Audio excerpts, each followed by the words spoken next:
Bismillahirrahmanirrahim. Assalamualaikum warahmatullahi wabarakatuh. Innal hamdalillah nahmaduhu wa nasta'inuhu wa nastaghfiruh wa na'udzu billahi min shururi anfusina wa min sayyiati a'malina. May yahdihillahu fala mudilla lahu wa may yudlil fala hadiyalah. Asyhadu an la ilaha illallah wahdahu la syarikalah wa asyhadu anna Muhammadan abduhu wa rasuluh. Allahumma shalli wa sallim ala Muhammadin wa ala alihi wa sahbihi ajma'in, amma ba'du. Apa kabar Bapak Ibu saudara-saudariku tercinta di mana saja Anda berada, baik yang di Nusantara maupun di mancanegara. Saya doakan Bapak Ibu dan saudara-saudariku tercinta senantiasa dalam lindungan Allah Subhanahu wa taala. Senantiasa diberikan kesehatan, dimudahkan rezekinya, dilancarkan segala urusannya. Dan buat Bapak Ibu serta saudara-saudariku yang hari ini sedang sakit, saya doakan semoga Allah cepat mengangkat, Allah segera mengangkat penyakitnya. Dan buat Anda yang sekarang dalam keadaan musibah, semoga diberikan kesabaran, diberikan keikhlasan, diberikan kekuatan dalam menjalaninya.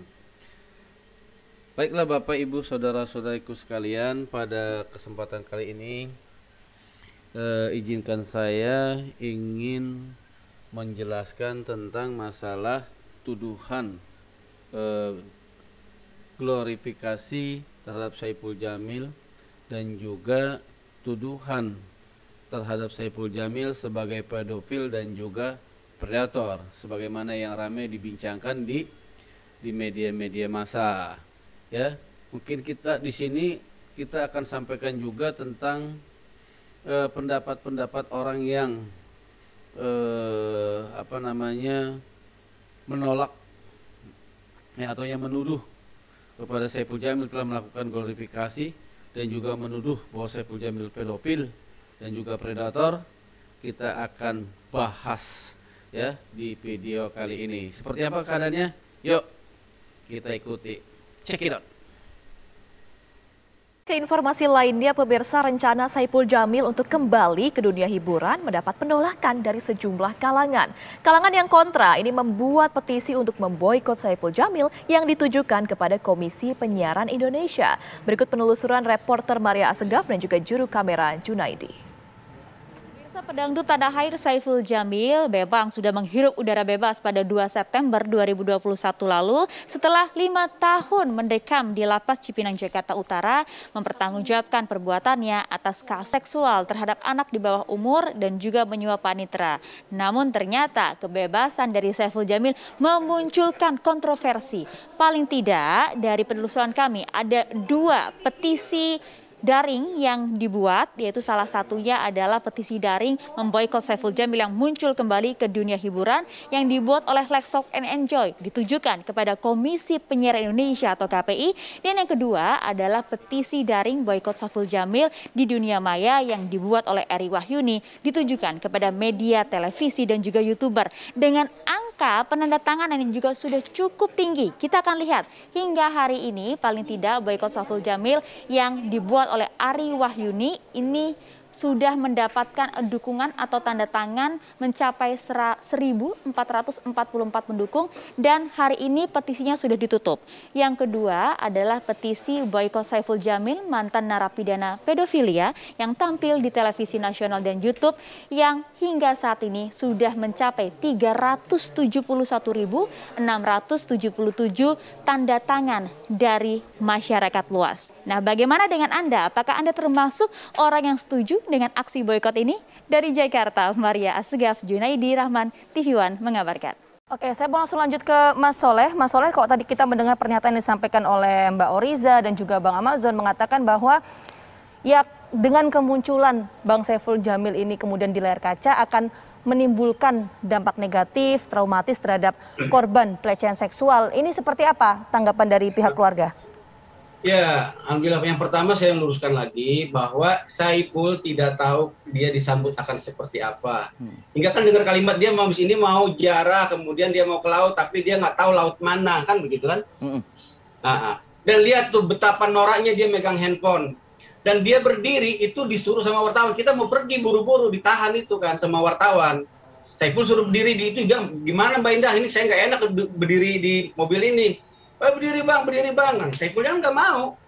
Mau kita semua tuh mau buru-buru pergi. Dan rencananya cuma mau dijemput dengan mobil label. Kan Saiful udah dikontrak.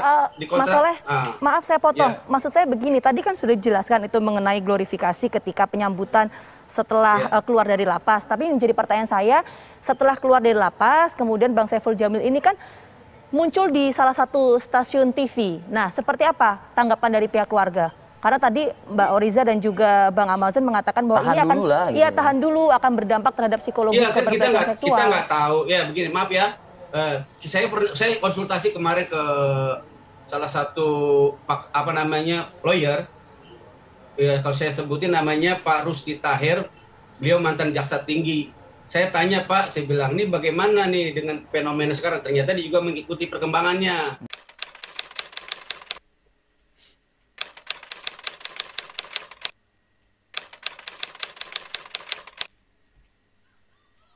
Sebagai orang yang berkecimpung di bidang hukum selama puluhan tahun, ya, hampir 3/4 dari hidup saya di dunia hukum. Banyak orang menanyakan kepada saya mengenai fenomena yang ada sekarang, yang boleh saya sebut sebagai fenomena Saiful Jamil, ya, karena ada di dalam pemberitaan kita lihat bahwa banyak kalangan masyarakat, ya, yang melakukan atau menyarankan boikot kepada saudara Saiful Jamil. Persoalan yang ada sekarang, kalau saya melihat fenomena Saiful Jamil sekarang ini, adalah soal masalah keadilan dan ketidakadilan, kan gitu, ya. Bagi saya melihat bahwa Saiful Jamil ini adalah seseorang yang memang pada kehidupannya adalah seorang public figure, sehingga apapun saja yang berita mengenai dia itu akan banyak menjadi sorotan. Saya kira kalau ada masalah, ada suara-suara untuk memboikot Saiful Jamil, ya. Menurut saya, siapapun juga, kita tidak perlu melihat Saiful Jamil atau siapapun juga. Akan tetapi seorang yang sudah sudah menjalani hukumannya, ya, sudah menebus kesalahannya dengan menjalani hukumannya di lembaga pemasyarakatan dan kembali ke alam bebas, maka masyarakat, yang bersangkutan juga harus diperlakukan secara adil, ya. Tidak, saya kira usaha untuk memboikot dia dengan segala macam alasan, mengatakan bahwa dia pedofil, kalau saya pedofilia sekalipun, ya, andaikan, ya, siapapun juga, bukan hanya Saiful Jamil, akan tetapi siapapun juga yang sudah seorang narapidana yang sudah dibina di pemasyarakatan dan sudah kembali ke alam bebas, maka dia harus diperlakukan secara adil, ya, karena itu merupakan hak asasi yang bersangkutan, ya. Adalah sangat naif sebenarnya kalau kita mempersoalkan masa lalu, ya, sedangkan seseorang sudah menebus kesalahannya. Oleh karena itu saya kira boikot itu tidak sesuatu hal menunjukkan ya boleh-boleh saja, ya. Itu kan siapapun juga berhak untuk melakukan itu. Akan tetapi saya kira bahwa tindakan seperti itu adalah suatu tindakan yang tidak adil, ya, tidak adil dan juga tidak manusiawi. Karena bagaimanapun juga Saiful Jamil ini juga perlu penghidupan yang layak dan itu hak dia. Jadi saya kira kita harus memberikan pemahaman kepada masyarakat bahwa siapapun juga yang sudah menjalani hukuman, ya, maka dia harus juga diterima oleh masyarakat dengan baik. Berbeda halnya kalau umpamanya Saiful Jamil keluar, baru kemarin dia melakukan lagi, diboikot, itu benar. Akan tetapi kalau sudah dia justru kehidupannya malah lebih baik pada masa sekarang, tidak ada manusia di dunia ini yang tidak punya kesalahan, ya. Itu adalah kehilafan, kesalahan. Akan tetapi yang lebih baik daripada manusia adalah bagaimana memperbaiki kesalahan, ya. Mungkin orang yang mempersoalkan dia belum tentu dia lebih baik daripada Saiful Jamil. Disebut pedofil, ya. Ini yang ramai berkembang tuh semua nggak pedofil, kemudian predator. Padahal faktanya, saya mau tanya di sini ada nggak psikolog di sini yang hadir? Ada Mbak Oriza, ada Mbak Oriza. Mbak Riza. Nah, coba tolong sebutkan kriteria pedofil. Kalau saya dapat dari dokter Mepana Reza, gitu kan, yang disebut pedofil itu, gitu. Ini disebutin di sini ya, ada artikel keluarga yang beliau sudah dijawab. Pedofil adalah istilah yang merujuk pada orang yang mengidap gangguan seksual berupa nafsu seksual terhadap anak-anak atau remaja berusia di bawah 14 tahun. Sebagian besar pedofil adalah pria, tetapi wanita juga bisa mengalami gangguan seksual ini. Nah, pertanyaannya bahwa ternyata di sini saya baca juga di Wikipedia tentang pedofil. Betul, jadi yang namanya pedofil ada kriteria-kriteria yang disebut pedofil itu. Sedangkan yang kasus yang menimpa Saiful Jamil, orang tersebut usianya di atas 18 tahun. Mana faktanya? Saya dapati, saya datang ke kasih, dengar dulu ini untuk meluruskan ya, karena kami itu sangat dirugikan.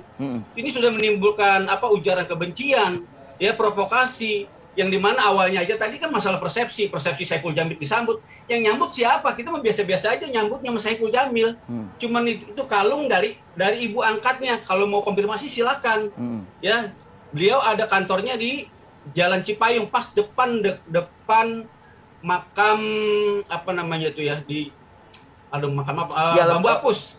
Ya, intinya mungkin kan kalau kita bicara ke kasusnya adalah kan ada terbukti di persidangan itu pelecehan ya Mas Soleh ya, pelecehan seksual. Iya betul. Ya. Di pengadilan negeri terbukti pelecehan. Di situ kan pasalnya artinya ada 3. Kan kalau terbukti berarti kan ada korban 82. juga yang harus mungkin dijaga perasaannya begitu mungkin. Iya betul. Oke. Sekarang gini, kalau masalah ini kan sekarang imajiner yang bermain nih. Ini cuma opini, ini cuma anggapan. Faktanya, ini saya akan kasih tahu, si korban itu namanya inisial saja, Mas Soleh karena ya. Kita ada undang-undangnya juga kan tidak menyebut data identitas korban. Beliau lahir di Cirebon. Jangan Mas Soleh. Jangan diungkapkan identitas Mas Soleh. Ya, maaf, kita ada undang-undang yang mengatur mengenai hal itu. Kami media yang memperhatikan undang-undang penyiaran juga soalnya. Bang Fadil, tolong adil, kasih waktu saya. Tadi Ibu Riza ngomong, Bang Amazon ngomong, kan saya diem. Walaupun itu sangat merugikan. Tolong giliran saya kasih juga waktu untuk menjelaskan. Silakan. Bahwa anak itu tersebut usianya di atas 18 tahun. Faktanya tahun 2012, beliau sudah mengikuti pelatihan workshop pemuda Jakarta Utara. Saya sudah tanya sama kasihnya, apa definisi pemuda menurut Kasih Pemuda dan Olahraga? Beliau mengatakan, kami berpedoman dengan Undang-Undang Nomor 40 Tahun 2009. Bahwa yang namanya pemuda adalah usia minimal 16 tahun sampai 30 tahun. Ya, Mas Soleh. Kalau kita ngomong, halo Bang Fadil, maaf. Kalau pada saat itu tahun 2012 dia sudah berumur 16 tahun minimal, ya, berarti 4 tahun kemudian tahun 2016 berarti dia usianya 20 tahun. Apalagi saya lihat, Mas Soleh. Ini sudah di persidangan Mas Soleh, kita tidak mundur ke belakang, tapi kita mungkin ini fakta persidangan, Bang Fadil. Iya. Ini fakta persidangan. Mas Soleh. Betul. Di pengadilan negeri, kan pasalnya artinya ada 3. Kan kalau terbukti berarti kan Pasal ada korban 82. juga yang harus mungkin dijaga perasaannya begitu mungkin. Iya betul. Oke. Sekarang gini, kalau masalah ini kan sekarang imajiner yang bermain nih. Ini cuma opini, ini cuma anggapan. Faktanya, ini saya akan kasih tahu, si korban itu namanya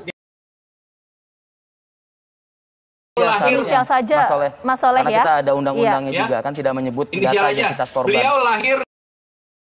Mas Soleh. Jangan diungkapkan identitas Mas Soleh. Maaf, kita ada undang-undang yang mengatur mengenai hal itu. Kami media yang memperhatikan undang-undang penyiaran juga soalnya. Bang Fadil, Pak Fadil, tolong adil, kasih waktu saya. Tadi Ibu Riza ngomong, Bang Amazon ngomong, kan saya diem. Walaupun itu sangat merugikan. Tolong giliran saya kasih juga waktu untuk menjelaskan. Silakan. Bahwa anak tersebut usianya di atas 18 tahun. Faktanya tahun 2012 beliau sudah mengikuti pelatihan workshop pemuda Jakarta Utara. Saya sudah tanya sama kasihnya, apa definisi pemuda menurut Kasih Pemuda dan Olahraga?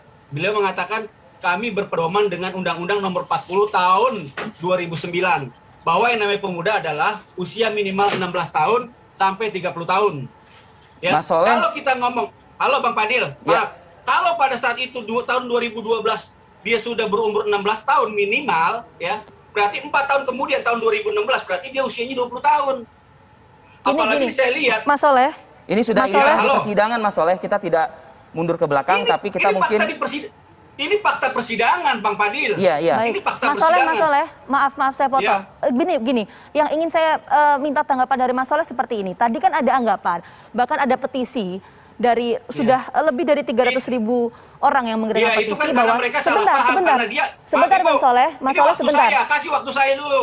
Saya sudah memberikan waktu, saya kasih pertanyaan dulu. Pertanyaan seperti ini. Bagaimana tanggapan dari pihak keluarga Bang Saiful menyikapi petisi tersebut? Ini kan ada petisi bahwa janganlah tampil di televisi. Ini seperti apa tanggapannya? Kalau soal petisi itu kan hak masyarakat. Okay. Boleh, ada yang cinta boleh, yang nggak cinta juga nggak apa-apa. Cuma pesan saya, sebagaimana pesan Nabi, mencintailah sekedarnya, karena boleh jadi suatu saat kamu akan membencinya. Nah, pihak keluarga akan menuruti atau menuruti tuntutan masyarakat untuk tidak tampil di televisi atau enggak? Mas Soleh. Halo, Ibu, ya silakan saja kalau begitu. Itu kan ada baru 400.000. Bangsa Indonesia ada 250 juta lebih. Oke. Begitu. Oke. Apalagi yang nonton TV kan bukan cuma orang Indonesia, ada orang Taiwan, ada orang Taipei, ya, ada orang Hong Kong, ada orang Abu Dhabi, penggemar saya pula, ada orang Daiman seluruh dunia ada. Oke, baik. Kita hargai dan kita tangkap maksud poin dari Mas Soleh. Halo, nanti gini, soal korban, beliau tahun 2017 ngadain prawedding. 1 tahun setelah peristiwa, Mas Soleh, prawedding. Mas Soleh, saya harus memberikan waktu kepada narasumber yang lainnya untuk berbicara, Mas Soleh. Kami tangkap poinnya, kami hargai pendapat Mas Soleh. Baik, kami... Pakar psikologi forensik Reza Indragiri Amril turut buka suara terkait pemboikotan Saiful Jamil di televisi nasional lantaran disebut sebagai pedofilia. Menurut Reza, sebutan pedofilia yang disematkan untuk Saiful Jamil tak tepat lantaran korbannya saat itu sudah melewati batas pubertas. Dikutip dari wartakutelive.com, hal itu disampaikan Reza saat dikonfirmasi pada Minggu 5 September 2021. Reza mengatakan pedofilia merupakan sebutan khusus bagi orang yang mempunyai ketertarikan seksual utamanya atau semata-mata pada anak-anak berusia prapubertas. Meski umur korban saat itu masih berumur di bawah 18 tahun, namun di usia itu korban sudah melewati masa pubertas. Sehingga sebutan yang tepat untuk Saiful Jamil adalah epebofilia. Ya, demikian sementara sampai di sini dulu pembahasan tentang masalah penjelasan tentang glorifikasi dan juga tuduhan terhadap Saiful Jamil sebagai pedofil dan predator. Nanti insya Allah kita akan lanjutkan lagi video ini pada dalam kesempatan berikutnya. Terima kasih untuk kepada Bapak Ibu saudara-saudariku yang telah menyaksikan video saya, dan saya ucapkan juga permohonan maaf apabila ada kata atau sikap saya yang kurang berkenan di hati Bapak Ibu saudara-saudariku tercinta. Saya mohon dibukakan pintu maaf yang seluas-luasnya. Akhirul kalam, billahi taufiq wal hidayah. Wassalamualaikum warahmatullahi wabarakatuh.